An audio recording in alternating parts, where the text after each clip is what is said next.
চলতি মাসে পাকিস্তানে গেলেও দ্বিপাক্ষিক আলোচনার সম্ভাবনা নাকচ করেছেন ভারতের পররাষ্ট্রমন্ত্রী এস জয়শঙ্কর। জানান, সাংহাই কোঅপারেশন অর্গানাইজেশন SCO সম্মেলনে যোগ দিতে ইসলামাবাদ যাচ্ছেন তিনি। ভারত পাকিস্তান সম্পর্ক নিয়ে আলোচনা করতে নয়। তবে দিল্লির এমন প্রতিক্রিয়ায় এখনো মুখ খোলেনি ইসলামাবাদ। প্রায় 9 বছর পর পাকিস্তান সফরে যাচ্ছেন ভারতের পররাষ্ট্রমন্ত্রী এস জয়শঙ্কর। চলতি মাসের মাঝামাঝিতে সাংহাই কোঅপারেশন অর্গানাইজেশন SCO সম্মেলনে যোগ দিতেই মূলত ইসলামাবাদ যাচ্ছেন তিনি।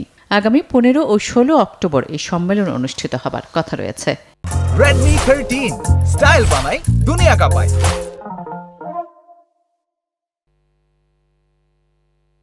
তবে এই সময় পাকিস্তানের সঙ্গে দ্বিপাক্ষিক সম্পর্ক নিয়ে আলোচনা করবেন না বলে সাফ জানিয়েছেন ভারতের পররাষ্ট্রমন্ত্রী। এমন খবর দিয়েছে Al Jazeera.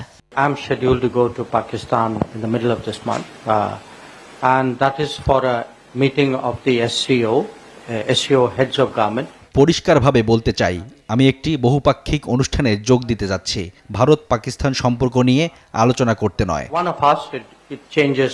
Usually one of the ministers goes for the heads of government meeting, so that's in line with the tradition.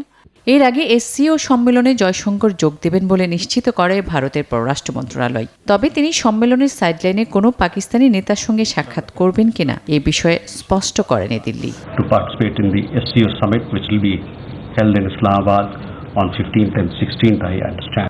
এদিকে এ বিষয়ে এখনো মুখ খোলেনি পাকিস্তান। 2019 সালে ভারত শাসিত কাশ্মীরে মারাত্মক সশস্ত্র হামলা পর থেকে প্রতিবেশী এই দুই দেশের বৈরিতা চরমে ওঠে। আসমাতুলি, নিউজ 24।